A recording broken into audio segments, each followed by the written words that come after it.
So what is the connection between Washed Out's Purple Noon, which I've called Purple Moon through about 5 takes now, and Rolling Blackout Coastal Fever's Hope Downs album?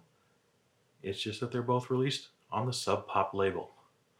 So nothing too tricky there. I hope you got it. On with the show.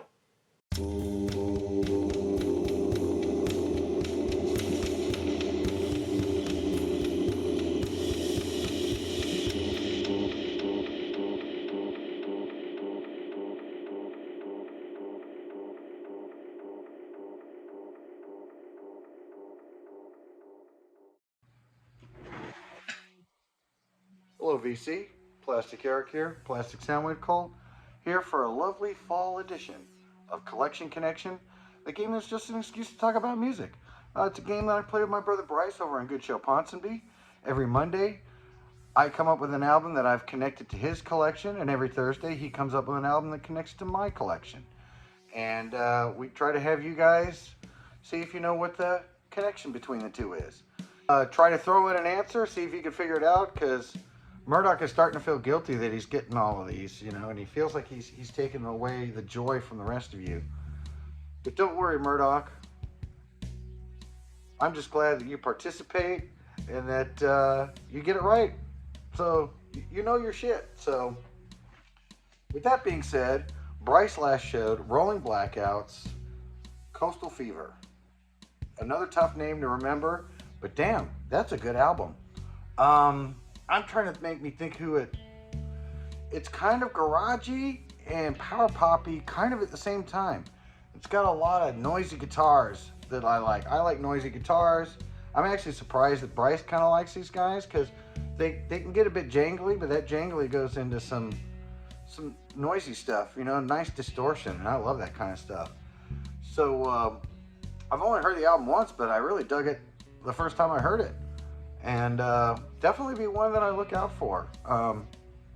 Australia's just got a lot of awesome bands. And so with that, my connection is going to be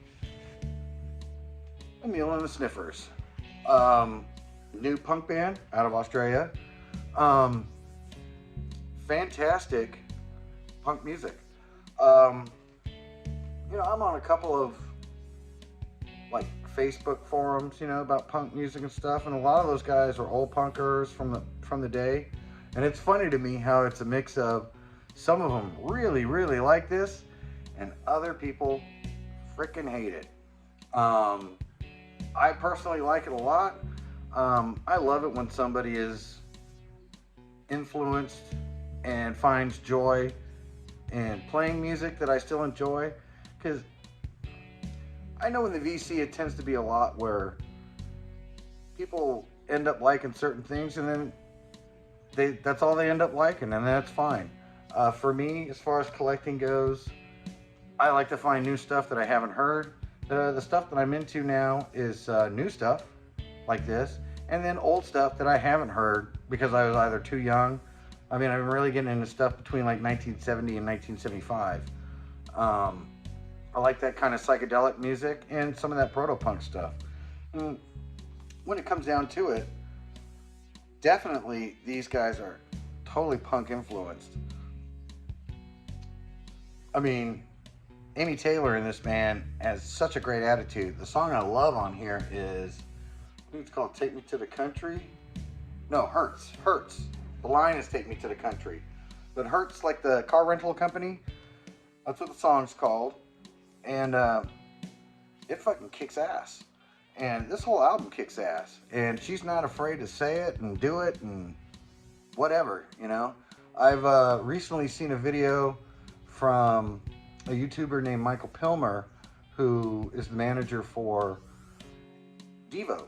And Devo was at a show, and Emil and the Sniffers were there. And they seemed like a really cool bunch of people. Sometimes you look at people on stage and you think, God, they must live it crazy all the time. But she was super cool. Seemed very like an authentic person. You're not getting a little bullshit. And I can appreciate that as a customer of punk music. Buying this stuff. Absolutely fantastic. I think the artwork on this is pretty crazy. I'm sure it's computer generated. I'm can't think what the inside looks like. I think it's them, yeah. So there's the band right there. Absolutely fantastic album. If you get a chance, check it out. If you like punk music, check it out. Give it a chance. I know a lot of the older guys hate it when younger people are influenced by their music, but there's a lot of us also out there that love it when younger people listen to this stuff. I'm not trying to give away my age. I am kind of an old fart. So the fact that anybody watches just amazes me because, you know, I'm pretty up there now. But with that being said, it's time for you to figure out